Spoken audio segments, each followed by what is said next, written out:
Hello, welcome to Nature's Newsroom here at the heart of COP26 on this Ocean Day. I'm Helen Scales and I'm very pleased to be joined by Nicholas Harman Mountford, who is Head of Energy, Ocean Energy and Natural Resources at the Commonwealth Secretariat. Nicholas, thank you so much for joining us. Thank you. So we have the Commonwealth, and 35% of marine national waters are within that area. Well, tell us about the Blue Charter and how is that advancing marine protection in those waters? Yeah, fantastic. Thank you, Helen. Yes, we are a blue Commonwealth. We have, over a third of national waters in the Commonwealth. We have over two-thirds of the small island developing states, who we call big blue ocean states, because they have, on average, they've got 20 times more ocean than they do land. Some of them have thousands of times more ocean than they are land. So the ocean is absolutely critical to Commonwealth, and Commonwealth countries came to us and said, we need to do more on the ocean. And we don't need to make more commitments on the ocean, we need to do more on the ocean. So Commonwealth countries signed up in 2018 to the Commonwealth Blue Charter, with the one commitment being to work together on addressing their ocean challenges. And our countries are telling us what those challenges are. They're setting the priorities, they're setting the agenda for action, they're setting the ambition. So we have 16 champion countries leading 10 action groups on a whole range of ocean issues.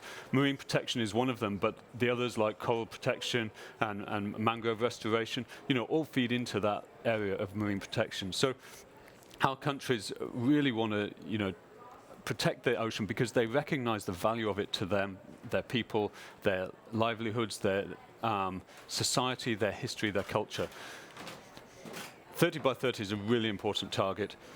Plenty of Commonwealth countries have signed up to the Global Ocean Alliance and the High Ambition Coalition for Nature for those targets. But the big question they have is how are they going to achieve it?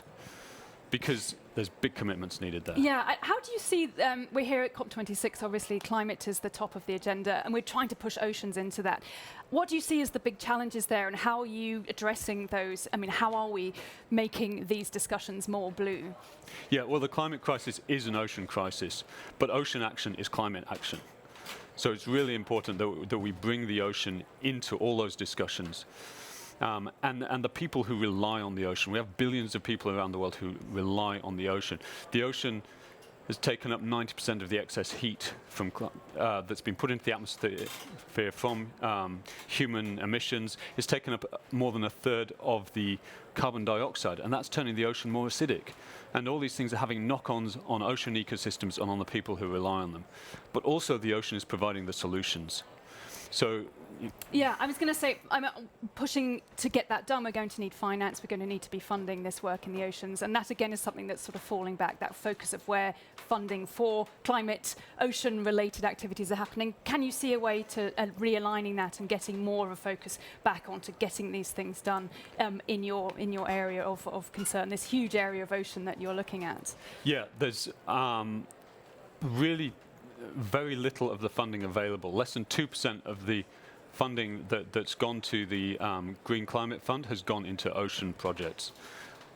And yet the ocean is such a huge solution. We have blue forests, mangroves, and coastal ecosystems that take up carbon dioxide far more efficiently than terrestrial forests. We've seen huge commitments on forests, which is great here, but we need to see those commitments on coastal ecosystems as well. We absolutely do. Nicholas, I think we've run out of time there. Thank you so much, though, for your discussions, and we will be having much more thoughts about the oceans and the climate as we go through this day today. So thank you for your time. Thank you very much. Thank you.